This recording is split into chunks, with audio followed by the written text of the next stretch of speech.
Welcome to Ivanov Knows All with me, Igor Ivanov. On this inaugural episode with my friend George Bashara, we'll discuss a couple of topics. First, Tucker Carlson. We'll pontificate on Tucker's, let's just say, interesting take on current events. Secondly, we'll play some excerpts from Popular Culture's take on artificial intelligence, and we'll discuss how accurately those takes have predicted the current state of AI. Enjoy the discussion. Hey, what's up, George? How you doing, Igor? Long time no see. I know. Hey, I was bugging you about this offline for some time. I wanted to do this, 5-6 weeks already. I've been watching, Tucker and a lot of the pundits, and I was like thinking to myself, man, is Tucker running for president? Because there's something like about the way the topics that he chooses and the people that he's talking to. It's not like other podcasters. It's there's almost like an agenda to that. I just want to show a couple of clips that I kind of edited and get your thoughts on them. Okay, let me see them. All right, let's start with the Bannon clip. I think it kind of sets up a lot of the things that I was thinking about. The podcasters and influencers are much closer to the MAGA base and can deliver the heat into the House and the Senate, and they know that. He's never criticized. No one ever criticizes John Ratcliffe. Well, the reason I think they're not ever. I think That's the way the agency's structured. There's no civilian control of the CIA. No, well, you know better than anybody, but because you're a product of Washington, D.C. Yeah. There's no one better in an emergency. We have an emergency. We have a break-the-glass emergency to actually be an advisor to the president, right, in a temporary thing, than you who know the whole land. You know the canvas. Have you seen this whole interview? No, I've seen parts of it. To be honest with you, Tucker Carlson to me has become a little bit like what Howard Stern was when he first went off terrestrial radio. He's a little too free, and his long form interviews can go to places that I feel like might be a little bit controversial, and maybe that's on purpose to ask questions. So I tend to not watch all of his long form interviews like I might have when they were, say, 20 or 30-minute segments on network TV. Yes. It's very interesting. And I kind of got the same impression. And, like 5 or 6 weeks ago, I was literally thinking to myself, what is Tucker like doing? And I'm like, there's a strategy to that. Even like looking at the clip from that interview, he's he's like setting something up, with his like it's theater. I think like kind of what we're doing is theater. He's trying to select like a side, and I think he's trying to gather like an audience for that, and see how far it could go. So it definitely seems like very strategic there. And he mentions like the podcasters in that little clip. I mean, Bannon mentions the podcasters. Obviously, there's the CIA reference, which is kind of bizarre, like his whole CIA relationship. And then Bannon tells him, "Hey, you're an insider. You know everything." And he's kind of saying that he's insider/outsider. He's like asking all these outsider questions in his long form interviews. So a lot of his stuff, he's got this performative things, like he really cares about like the common man. And I think those long form interviews, he's trying to go into that direction. But I think it's theater, like at the end of the day. So let me jump to the one that he was doing with Candace Owen. And I'm not even sure if you look at Candace Owens' reactions, I'm not sure she's on the same wavelengths as he is. It always feels to me like he's talking above her head. And even she kind of like, are you talking to me or like through me? So let me pull that up. Yeah, for a normal life. I asked him about that. He said, yeah, it comes from a 2-parent household. That's what he told me. No. Does he have his own family? Does he? No. Interesting. Yeah, it was weird. It was totally weird. Tender spot. Well, okay. Has it occurred to you that, and I just want to say, I haven't watched a lot of Nick Fuentes in my life at all. But what I've seen, the guy's very talented. But I also have noticed that his targets are all people who are sincere, non-crazy, non-hateful, opponents of neocon politics. Right. So you have to kind of wonder about that. So Nick Fuentes is like, oh, I don't like the neocons, but then his targets are JD Vance, Joe Kent. He got involved in Joe Kent's campaign with I a didn't know that. oh yes, you, me, and it's like, what is that? Dave Smith. Dave And I asked him Smith? about that because that's a question that I had. So I did the right thing by asking him to his face. What's up with this? Like, why do you attack Dave Smith? You say that like your biggest critique is that America's being controlled by Israel. Then you have Dave Smith, who has been such a sound voice. And by the way, opposite experience with Dave Smith. I have my podcast. He's a fantastic human being. One of the I nicest, judge Dave people. Smith is one of the nicest people Fantastic ever. human. And he's attacking my dad as a CIA, his dad's in the CIA or whatever. And I'm like, well, that's no, untrue. Then my father dies, and I learn actually, yeah, was involved in that world. I was completely shocked by it. So no one has to believe me, but that's just a fact. Right. This was in March of this year. Well, if it helps, he said I'm funded by Russia now. Since the interview, he then did a thing and said I was funded by But you Russia. would be So I was like, okay. a lot more likely to take Russian money than I would be to work for the CIA, because you would never take Russian money, and you're not Russian. But I mean, I really hate the CIA, and I mean, Right. that's like very offensive to me. He is clearly part of a campaign to discredit non-crazy right voices. That's obvious to me. I've been I around don't a long understand it. time. I know it when I see it. Yeah, and I will say I don't understand it. We were very kind to him. Like I truly, like we almost said, like we felt maybe he was a bit lonely. We should invite him back for dinner. I mean, that's how good of an experience I had. It's clearly it's and then it was a sad- 180. So it's either it's being driven from like a little boy insecurity, and he just was so worried that he like just went on the attack because he doesn't know how to have normal relations after being banned everywhere. Well, I think there's that could be one element. the angry gay Or- kid thing going on. Yeah, Yeah. And Nick Fuentes, this child, this weird little gay kid in his basement in Chicago, is participating in a super PAC to bump off Joe Kent. Like, I've been around this my whole life. I know what that is. Okay. He's attacking Dave Smith because Dave Smith is effective and credible. He's very effective. Because he's smart. He's a decent person. There's no hate on Dave Smith. Mhm. And you would smell it if there was, and there isn't. And he has credibility and he has knowledge. And he's a marvelous debater. And once again, a really good person. So you have to take out Dave Smith. You have to take out Joe Kent. Those are the good people. You have to take out JD Vance. He was against JD Vance. So if you're against like more pointless wars on behalf of foreign powers, like you're probably not going to be attacking JD Vance. And Vance was exactly the person he was attacking. It's young white men who've been totally cut out of our economy, attacked mercilessly, given, narcotics, just go die. I mean, they really are the victims, and they're desperate, and no one speaks for them. So they go to Fuentes because he's like incredibly articulate, and they think he's our leader.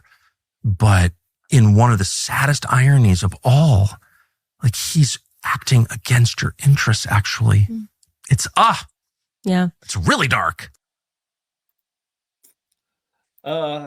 Yeah, Dave Smith, one of the greatest humans ever. Okay, I don't know who Dave Smith is. I know who Nick Yeah. Fuentes is, and Nick Fuentes lives for controversy. And I feel like Candace, as much as I like her, also lives for controversy. You see that little TCN on the microphone? Yeah, That's what I feel like all these people are looking to do. They're looking to create buzz yes. and maybe go to places they might not normally go if they had an everyday platform with eyes driven to it rather than having to drive them. So I don't think he's looking to be president. To start with your question, I don't think he's looking to be president. I think he's looking to monetize the site.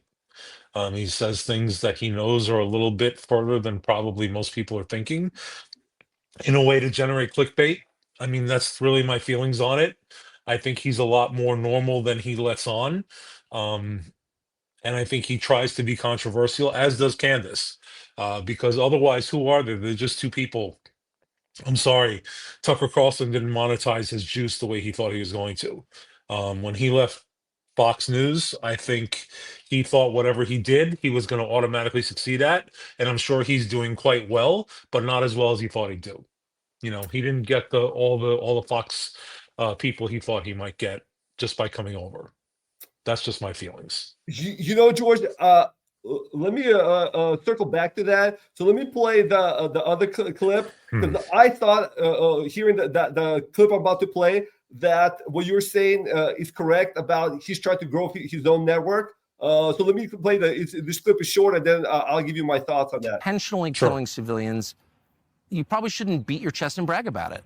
You know, maybe you can make the I agree case, with that. Maybe you make the case that we had to do it or whatever, but you should. I agree. You should weep, and that's evil, and you should just say it's evil. And I know it's really threatening to Is it evil, though? Ben Shapiro to say that or whatever, but So when I saw this recording, which I think was previous to the Candace Owens recording, I was like, oh, okay. So he's trying to grow his own network. He's off Fox right now, so he's fighting against Ben Shapiro. What I guess the way I'm putting dots in my head is that the podcaster, which is the very first thing Bannon said, he's playing them. So Dave Smith, he's a Jew who's a comedian who's anti-Israel when it comes to the Palestine stance, right? So he's anti-neocons. So Fuentes, he say that Fuentes is a neocon, even though Fuentes himself said that he's not a neocon. And the same thing with Shapiro, right? Shapiro is kind of running this neocon narrative. So I think he's trying to set himself up. He even says like, oh, Nick Fuentes is attacking J.D. Vance, right? Well, J.D. Vance is the vice president. So, and then Bannon was already kind of alluding to it. It's like, hey, Tucker, you're an insider. We need you in our fight. So the fight, nobody directly says that. I'm not even sure Bannon is thinking Tucker for president, but I kind of have this feeling that Tucker is thinking Tucker for president. That's why he's playing. He's like, who are going to be my alliances? All right, so Candace Owens is my alliance. Dave Smith is my alliance. Shapiro is not going to be on my side. So down the line, I have to set these blocks up, because down the line, I'm going to be fighting against them when I'm, potentially going to be run for president. I think all these crazies, I think it's part of the, almost like, when they do campaigns, they're like, okay, what's working well? Okay, let's push in that direction, and then we'll go that way. It seems to me running his network, growing his network is not the deal. He's kind of above that. He strikes me as kind of the smartest guy in the room type of a person. And where Candace Owens, she's desperately trying to grow her network. That's why she's saying stuff that might be crazy, might not be crazy, right? Like she's on that Charlie Kirk got assassinated by Israel thing right now. Before she was saying that Macron's wife is the man. Like she's going for the super crazy, right? And if you look at her numbers, they're blowing up. I mean, she's getting lots and lots of views. So she's growing her brand. But she herself, kind of fascinating story. I don't want to kind of divert. I think it's actually the thing you mentioned about these podcasters and how they're fighting along each other. I think it's a great topic for like a different discussion. But that's some of the things that I was thinking about. And he brings up like CIA several times. And so that's kind of some of the thoughts that was running through my mind. I don't know if you want me to kind of like clear them up, or if you got like initial thoughts off of my thoughts. Here's what I can say. If Tucker Carlson is running for president, he's got a very bad strategy, because he's not taking positions that are 90-10. He's taking a lot of conspiracy theory positions. Yep. And I don't mean just one, I mean lots of them. JFK conspiracy is a very mainstream conspiracy that most people that think for 5 minutes think that something is wrong with the official story.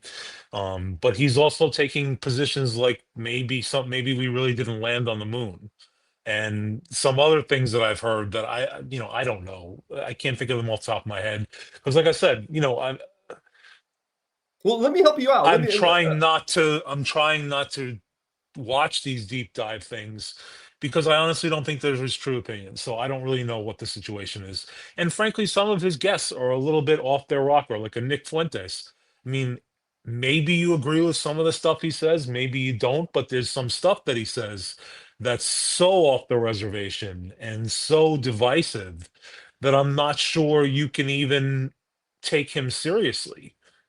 And yeah, so I don't really know. Yeah, George. So the one thing, he keeps bringing the CIA stuff, and I don't know, it's so like fascinating and little like funny to me on so many levels. So Owen's interview, you saw he mentioned that he didn't even know that his dad was in the CIA until he passed away earlier this year, which is like it's such an odd statement. Yeah, I find it very disingenuous, to be honest with you. I just do. And it's because do you remember the Putin interview that he did a couple of years ago? Like, yes, of course. Putin was who teasing couldn't? him about him being in the CIA, and then so did you see when Nick Fuentes was basically saying that Tucker was in Nicaragua when he was like in his early 20s, and the only way he could be there is because like how would he be there? So I don't know anything about. I've seen Nick Fuentes' picture. I've seen about 3 clips of him, so I really don't know much about him aside from the fact that I know he's controversial. So that's really fascinating too. So CIA is accusing Fuentes of being CIA, and Fuentes is accusing Tucker of being CIA. I recently watched Lex Friedman podcast, and he had this a professor of like secret societies, Rick Spence. Did you ever see that episode? I don't know who he is either, honestly. I'm sorry. This is turning into a really bad turn because I don't know half the people you're talking about. I didn't know who he was either. Friedman, he interviews like very interesting people sometimes. So I never heard of this professor, but he was like talking about the occults, like all these secret societies, all that stuff. And what was interesting about that is he mentioned the CIA and all these secret agencies, and he started talking about the Okhrana, which was the Tsar's secret service, and he mentioned that when there was in 1908 there was a socialist revolutionary group that was like, I guess, getting violent, and there were like bombings at Russia at that point. So the second in command for that revolutionary group, Okhrana, approached him, and they're like, "Hey, the first in command, he's also on our he's like an agent for us, but he's kind of getting out of hand. So we're gonna replace him, and we're gonna put you in charge." So when I heard that, it was hilarious, right? Because you have this revolutionary group, and the first 2 in command are the agents for the government service. And when I'm listening to Fuentes and Tucker, and I'm like, it's hilarious. Like, it sounds like both of them are CIA agents, and they're accusing each other of being CIA agents. So I don't know. That just cracked me up when I was listening to that. Yeah, I mean, we'll never know, in my opinion, what really makes this world run. Yeah. You can look into it all you want, but until you become a power broker, you never really know what's going on. It's just like if you work in a company, even as you get into middle management, you think, oh, okay, I'm going to know everything that goes on in this company. You'll have no clue until you become COO, CFO, CEO, same kind of thing. Until you really get in that top 1/2 or 1/3 of 1%, you're never going to really know how the world truly operates. That to me is 100%, no matter what era you live in. So, I don't even ask those questions anymore. I'm just a willing pawn. It is what it is. Well, that's a good transition. So let me play the clip from Whitney Webb. Do you know who she is? Nope, no idea.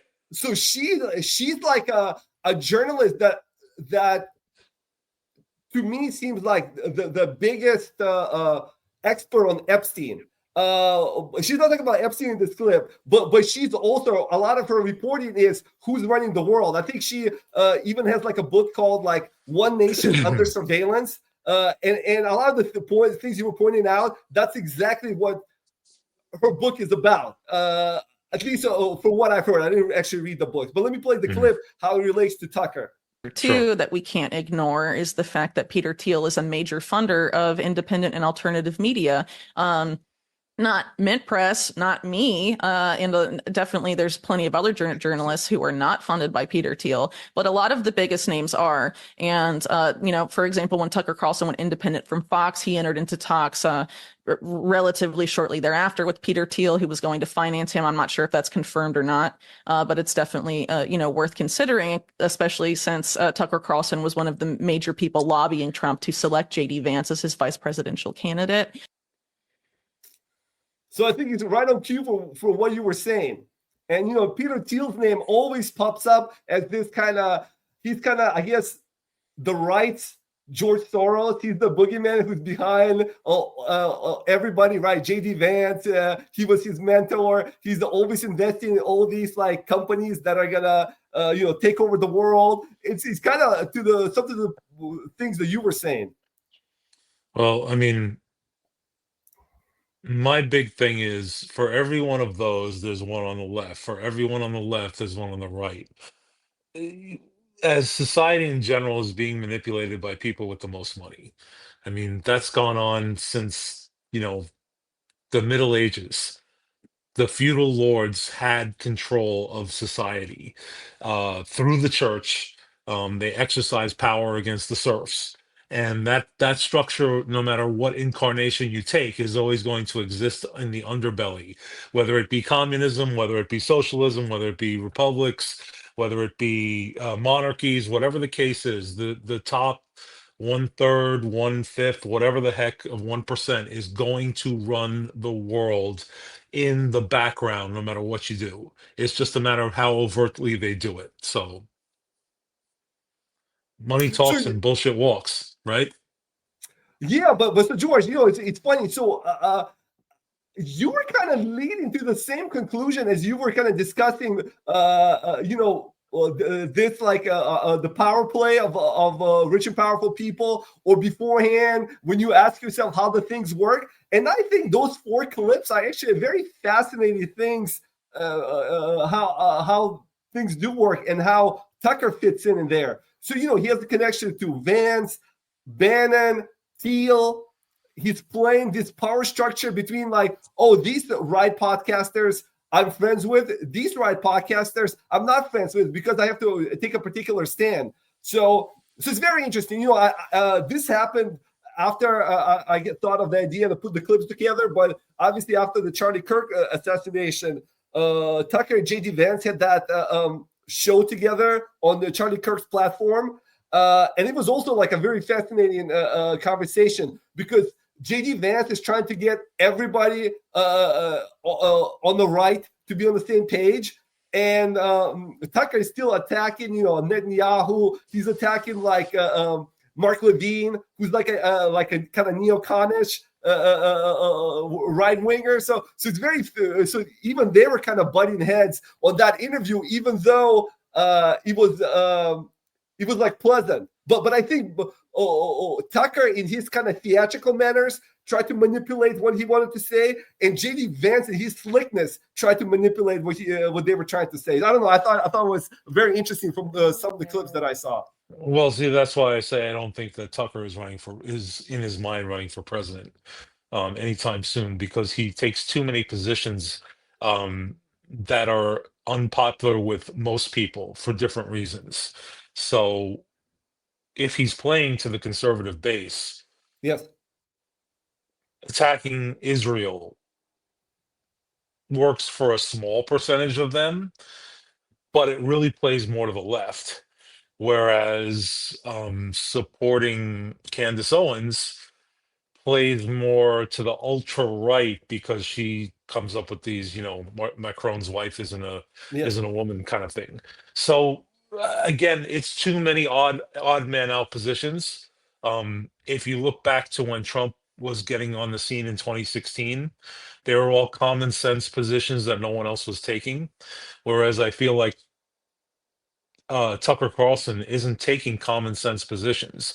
He's taking controversial positions, and not trying to say, yeah, but think of it in a common sense manner. This makes sense. Agree with tariffs or not, when World War II protectionism for Europe is still in place in 2023, that's clearly doesn't make any sense.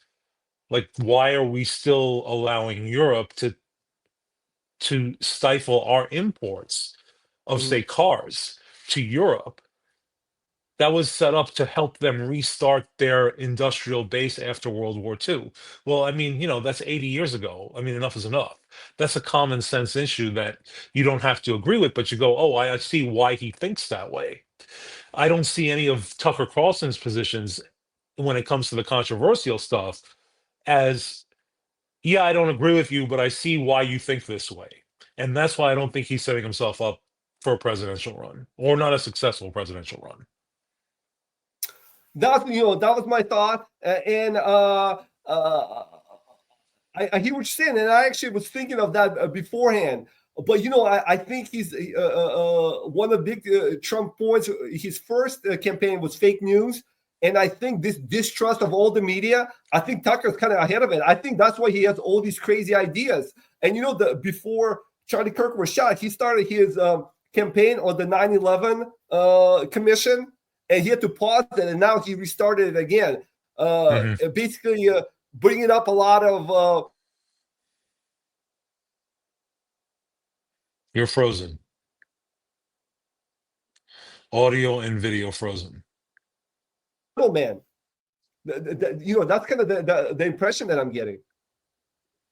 Yeah, I mean, you might be right. Like I say, I just don't see it. I think it's if he's doing it, it's a really ham-handed strategy that's going to wind him up like who was the guy that ran against Bush and Clinton in the 90s? I can't remember his name now. Perot? Ross Perot. Where he's going to wind up like Ross Perot, 12% of the vote, out the door, costing whatever group he's closer to the presidency. If he continues, I don't think he's that dumb. I think he's a lot smarter than he gives himself credit for. Yeah. So I just don't see it. But you might be right. How do I know? This is a long time away. Well, I do think he's the smartest guy in the room. Like I said. Well, he thinks so anyway. I mean, yeah. he thinks so. So yeah, I mean, I don't know. I mean, like I said, if that's his ultimate goal, I think it's a very poor strategy how he's going. I mean, he may tilt to the center and then become the hypocrite that he claims everybody else is, but I don't see it at this time. That's just me. And what about the fact that he recently interviewed Sam Altman, which was another odd interview, and he started accusing him of very interesting things. I didn't see that one either. See, like you're bringing stuff up. You spent a lot more time kind of going down the political rabbit hole. I was very into it during election season. Yes. Just because I felt like it was important to know who the players were and make a good decision one way or the other. Whereas at this point, I feel like this is all build up to something that's coming very far in the future. And everyone that builds up winds up spinning their statements into things that aren't what they started out to be. So I don't even listen at this point. I mean, unless you want to comment on a news event like, Charlie Kirk's death or something, that I would listen to, but just a rando interview for 45 minutes. Sorry, I have better things to do. I just do. I think, George, all his interviews are buildups. That was my point. I think, first of all, he does say that he's very religious, and he repeats it all the time. So I think he's trying to get that base. I think he's obviously right now. There's this mistrust of information. I mean, some of the tweets, even from the FBI, people are laughing at Cash Money Patel at the stuff because he's doesn't even make sense some of the stuff that he tweets. And then I think the third big thing is AI. And that's why I think he had Sam Altman, because I think he needs to make a stand on three big things. So I think he's actually setting all of that up. So that's my thought. I don't know if you want to finish the thought, or should we, transition with, Sam Altman? I think it's a great transition to our next topic. Well, it's interesting that you say AI, because AI is really going to determine what goes on in this world for the next 15 years. We don't know where it's going to go, how it's going to be deployed, but we do know that the people that control AI and the rules will determine how the world is going to operate for the next 30 years going into the future. So whatever those rules wind up being, I mean, think about how different the world is from 1997 to now. Yeah. That's not even 30 years ago.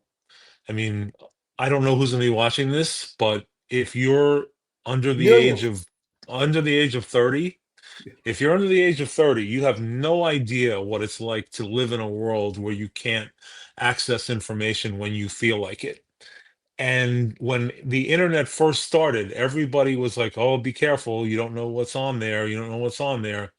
And that's never more true now than it was 30 years ago, because 30 years ago, everybody was skeptical. Now everybody's so used to getting their information from whatever platform you go to, you just take it. You just take it, and then you have to be convinced not to take it. So I think AI is important going forward. Let's play the clip. We already transitioned. Let's go. Okay. That's all that used to matter. Not now. Now, only seconds old, the exact time and cause of my death was already known.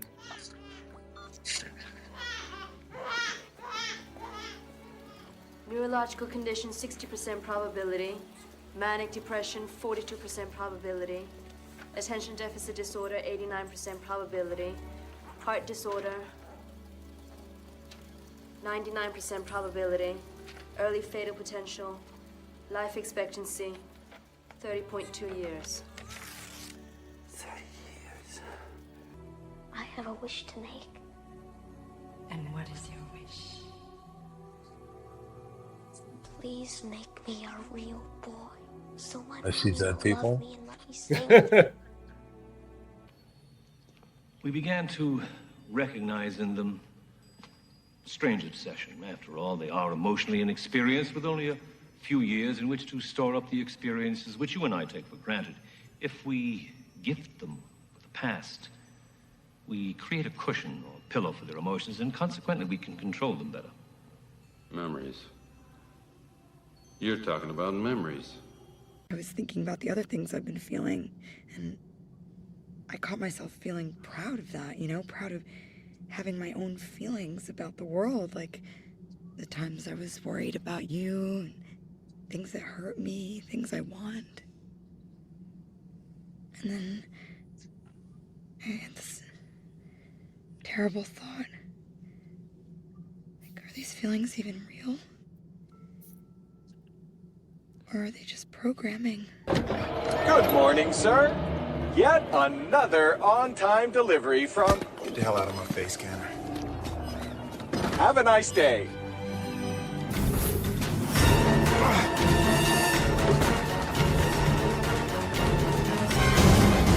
Human in danger! Human in danger! Human in danger!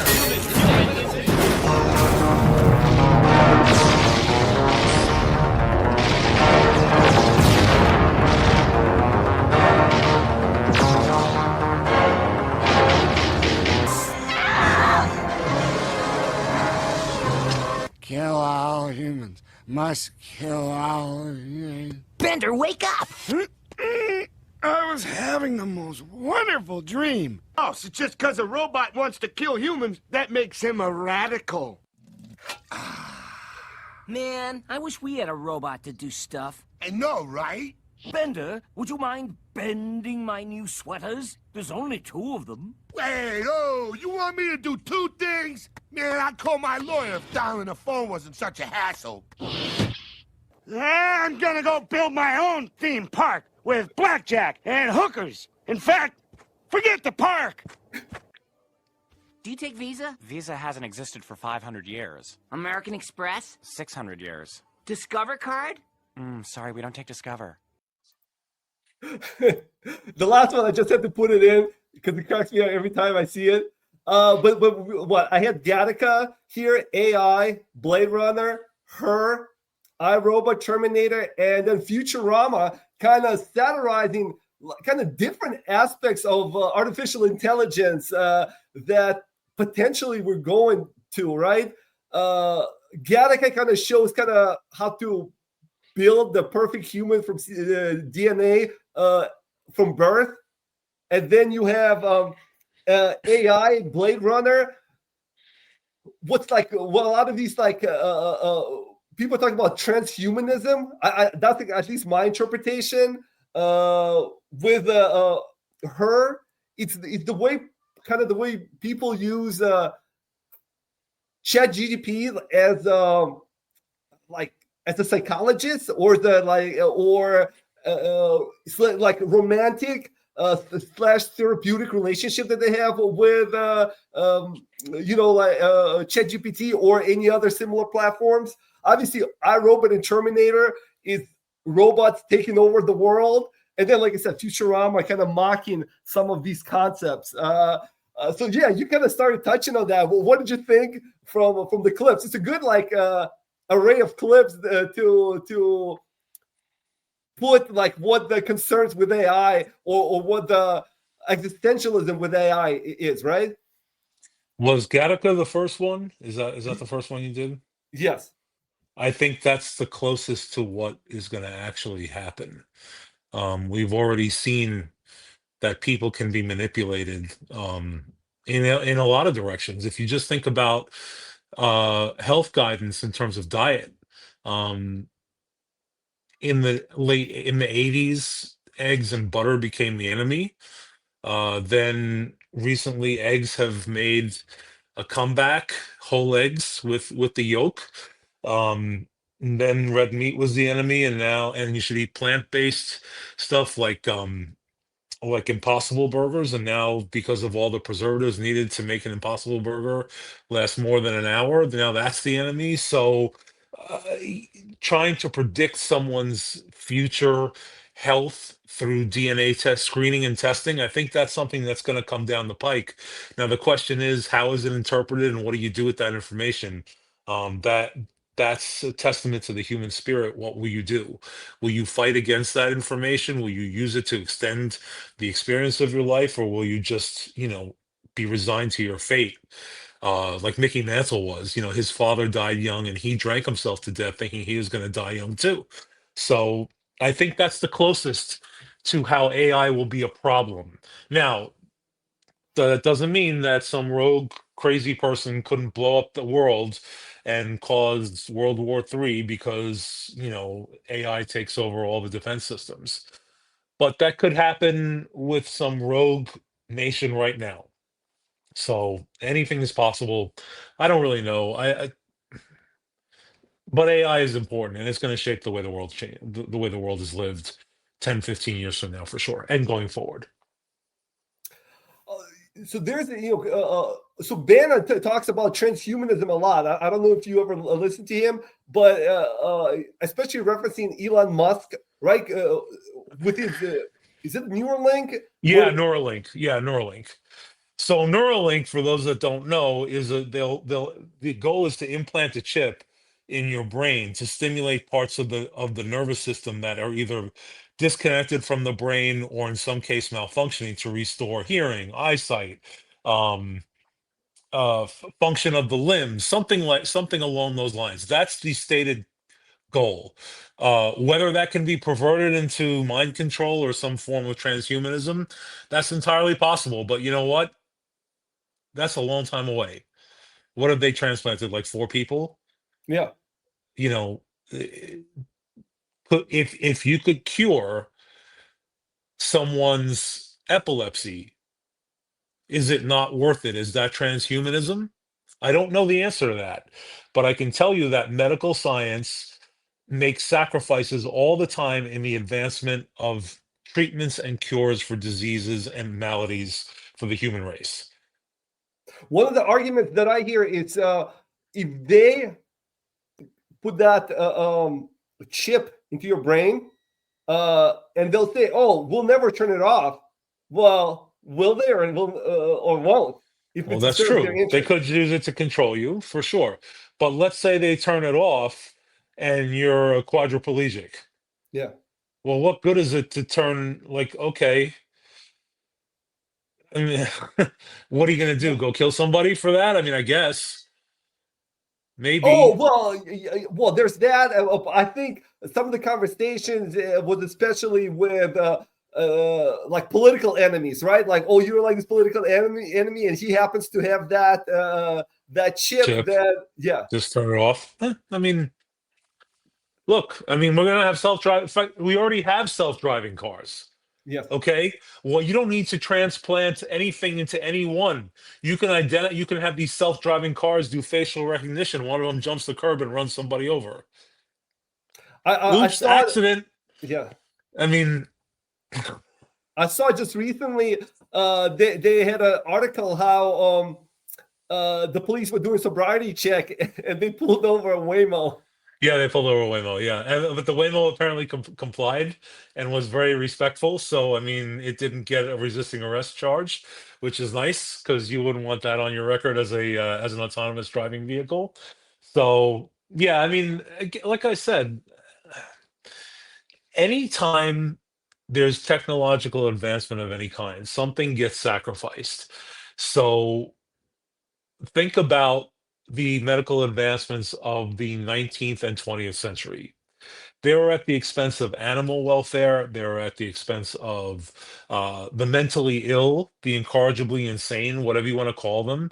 They were, in some cases, at the expense of military personnel that were ordered to take psychotropic drugs, or they were exposed to Agent Orange, or whatever the case may be.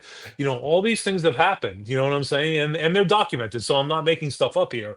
But you know, when you sign on the dotted line as a military person, you lose the ability to volunteer for stuff in some cases. So, you know, it's always that potential is always going to be out there. You just hope that the people running the show, or the people that are close to the people running the show, have some moral compass. So that's why it's important to keep morality in society, you know, and I know that's a hard thing to say, but at some point you have to say this is not okay, whatever that may be. So there's I think a more interesting discussion about what capitalism has to do and morals and this race for AI. It's actually a very fascinating dynamic. Well, there's no morality in capitalism. True capitalism, there's no Right. morality. Right. You know, if you think a company that needs to beat its numbers every year and handily are going to worry about the morality of whether or not I put 6 people out of work in order to keep my job as CFO for $10 million a year, there's no decision. They're going to make that decision every time. Now, are they going to murder 12 people? Probably not. So there's the, you know, if you expect strict morality like you would from a religious figure, then probably they're gonna disappoint you. But you know, there's certain absolutes, like murdering is wrong, you know, and there are people that would argue that certain branches of the government don't even believe that. But you have to hope that the The people one that closest Tucker to and power Fuentes believe is that. in? Maybe, I don't know. You know, I mean, again, I don't keep track of these guys, so I don't really know what they're in or what they're not in or any of that kind of thing. I take all of these guys on a argument by argument basis. But go ahead. So, you know, there's already like just kind of moving on with comparisons. So there's already like her, right? People are having like romantic relationships with like ChatGPT. Yeah. Like I even saw a couple of days ago that the Lakers coach JJ Redick talks to ChatGPT for an hour and a half a day. I thought that was fascinating. About as what? well. Basketball, I hope. Well, you know what? I didn't invest. I'm assuming, but even if it's talking about basketball, it's still fascinating. Yeah, but basketball is you know, you can get analytical information from a computer, and that's fine. But if you're looking for love and understanding from ChatGPT, I think you have other problems. Maybe that's Well, just there's you know, me obviously, being you know, old. anecdotes you hear about like I think there was one about like an 80-year-old man who thought that he was talking to a real person. He went to meet that person in a different city and like somehow fell and tripped and hit his head and died. I mean, he tripped and died because he thought he was an old man, but it was my triggered God. by the fact that he was talking to an AI. Yeah, well, I mean, look, I don't know. And now these days, I'm even concerned about sampling on YouTube. Like now, I've been thinking about changing my cell phone voicemail to take my voice off of it because it would be easy to sample your voice Yes. and then use that sampling against your friends, family, your financial interests, whatever the case may be. The technology is there to do that. So, you know, there could be an instance where, let's say, I mean, I don't have a wife, I don't have kids. So let's say if I had a kid and and someone sampled my voice using my voicemail and then called my kid's number and said, "Hey son, you know, I need you to meet me. My car is busted and I need, you know, you to bring me my wallet or whatever the case may be. Come to this address," and then you kidnap the kid. I mean, it's very easy to do with today's technology, not to mention what's going to happen 10 years from now. So that's why I say AI has to have some sort of moral compass. And I don't mean like micro moral, like should I do this or should I do that? There has to be certain rules set where, you know, kidnapping is bad, murder is bad, you know, running somebody over is bad, blackmail, you know, general things have to be agreed upon 100% that these are not allowed. So I don't know if that would help, but that's my concern, really and truly. Well, George, you know, to circle back to Tucker, I think that's why he's running for president. I think that's why he had Altman on. I think that's why he was criticizing Altman, who a lot of other people were criticizing for having no moral compass, and yet running the kind of front runner for the AI company in the world. So I think all those things are in hand. I think you're kind of going in my direction with Tucker as we're talking about AI. Perhaps. I just don't think he's running for president. I just think his moves are too all over the place. He's exploring too many things, and I just think he's way too far up the reservation on a lot of topics, or taking on topics that most people aren't interested in, that are more conspiracy based, that are going to wind up getting him in trouble if he ever declared for candidacy in some sort of major office. But he is part of. He's an agent, though, right? As well. Oh, he might be an agent for someone else, and I don't mean a CIA agent. I just mean he might be an influencer for someone else with more mainstream topics to follow up on. Just because he'll be a thought leader, but I don't think he could put his face on a ticket and go elect me. I just don't think he's there. All right, so let's circle back to Terminator and iRobot. So there, I think what I had in mind is, you know, they had that robot in China. They were showing a couple of months back who went violently out of control. Yes, so I saw think that. that's kind of the thought process between those two clips. And then obviously Bender in Futurama is mocking of that, right? Just yeah, that's different. That's a satire. Completely different. Yeah, that's completely different. But yeah, I don't know. I mean, I didn't see iRobot, so I don't really know the premise, but I've seen obviously Terminator 2, 3. Like, I was a big Terminator guy, especially as a kid growing up. Again, everything is possible. What is probable is the better question.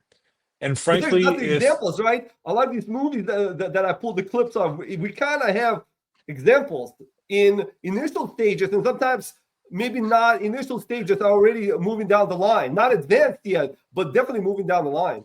Yeah, but again, something like the first one, what was it again? The first one with the kids helped?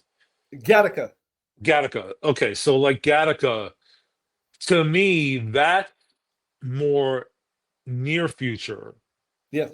Whereas Terminator is more super distant future. You see what I'm saying? And it's not because the technology can't get there. I just feel like because there's such a thing that's called self-preservation. Yeah. No one that runs the halls of power will willingly or allow inadvertently for something like that to be allowed into the programming of AI for self-preservation, for their family's self-preservation. Like, no one would do that. It would have to be some sort of like hidden mistake that nobody caught, you know, that kind of evolved in the background outside. But controlling how people behave and how they make their health decisions based on DNA testing and predictive algorithms, I think that's absolutely something that's coming, and it's coming really, really soon. Yeah. Well, it's funny when you mentioned Gattaca, you could actually say that it's kind of like eugenics, which is like 100 years ago. It's not actually coming forward. It's kind of been around for a long time. Yeah, but eugenics was to improve the human race through selective breeding, to breed out certain genetic defects, some of which were skin color, some of which were eye color, some of which are intelligence. I don't think that what Gattaca was doing was going quite that far. I think, and I think that the human society sees those as red flags right away. Whereas the Gattaca clip that you played is a way to where it could be sold as AI's predictive modeling is helping you to enhance your life, to extend your life, to extend your what do they call that? Not lifespan, but health span. Through changing your habits or establishing habits based on your genetic makeup. So, like if you're predisposed to cancer, you wouldn't start smoking. That kind of thing. Yeah. No, you're right, George. That's what the clip shows. I'm not sure if you've ever seen Gattaca. I've seen it some time ago, but it actually is like eugenics. If you watch the whole movie, there are other parts where they are trying to. The parents have to like make a decision. Do we kind of cheat and make our kid more superhuman? So, sure, right. So Gattaca actually does cover that. I just pick that particular clip, But you see, again, the superhuman thing is again a red flag.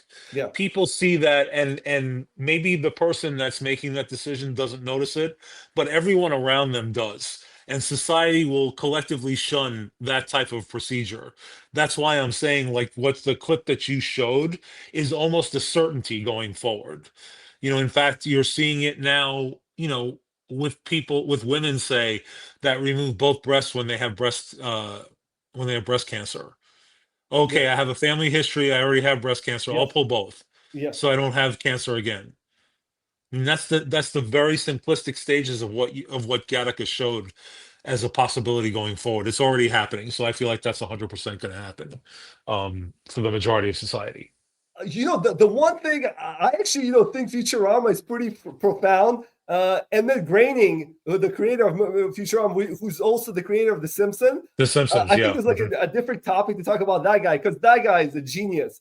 But Futurama, and I think some of the clips that I pulled, it kind of makes fun of AI in the sense that we kind of are concerned with the AI as being these super intelligent beings, whereas especially the character of Bender, he's like this like super lazy robot who's supposed to be doing all these things that like a humanoid, right? That humans don't want to do, but instead he actually is lazy, and he does all these vices, right? Where he says, "Oh, I'm gonna build my own playground with smoking and hookers. Forget the playground." Right. He's already going that direction. Then when he's asked to do two things, he's like, "Oh, I would call my lawyer if it wasn't such a hassle." So, right. And it's funny because somebody told this anecdote to me, which was pretty funny. So, they were asked to they were doing an email to communicate with the client. So they were going back and forth talking to ChatGPT to help them out. And ChatGPT wasn't giving them the answer that they wanted. So, they were going back and forth. And then they finally said, you know what? I'll just finish it up myself. And then ChatGPT responds, I think it's for the best. And I thought that was a hilarious response from ChatGPT. I mean, but again, ChatGPT is in its infancy. What you're watching right now is completely different than what's going to be going on 5 years from now. Right. They're still teaching these language models. Yeah. That's why I brought those clips in, right? Yeah. We might be watching that. We might be watching what those You think there'll be a lazy AI? I mean, that's obviously a satire, but I just gave you an example of ChatGPT where he was lazy. He was like, "Oh, don't ask me any more questions. You handle it yourself." Well, I can see there being a hierarchy of robotic instruments of some kind. Some that are created to be almost lazy, to amuse people, or to disarm people's skepticism about robots and robotics and AI. And that could be used as a tool, while the smart ones, or the ones that were created to be smart, do things that we don't think they're doing because we think of this idiot over here. It's like watching, regardless of your political opinions, whether you're left, right, center, whatever, if you just watch an actor's work, you think they are whatever this amalgamation of characters are. And if they're stereotyped, if they're always typecast a certain way, then you expect that their persona is similar to these characters. And then you listen to them talk and they're completely different, or maybe they're not, but the same thing could be done with AI and robotics. You could have like a public facing AI that is meant to make the public feel like, oh, everything's okay. And then there's this other couple of like AI brain trust things running in the background, secretly taking over. I mean, everything is possible. That's what I'm trying to say. So there's really no way to predict these things. You have to hope that the humans that are setting these things up now have some moral compass, so that they don't accidentally or on purpose destroy or enslave the human race. And then everything else is just fodder. Then you have to use your own personal judgment. Well, I think that's a good note to end on, George. Okay. Man, that was a fun discussion. We'll do better next time. But it was a pleasure talking with you. Will we do better? I don't know. This could have been my A game. I can't guarantee anything. Oh, but yeah, it was good talking to you. Good talking to you, Igor. Practice makes perfect, man. Have a good one. Okay, take care.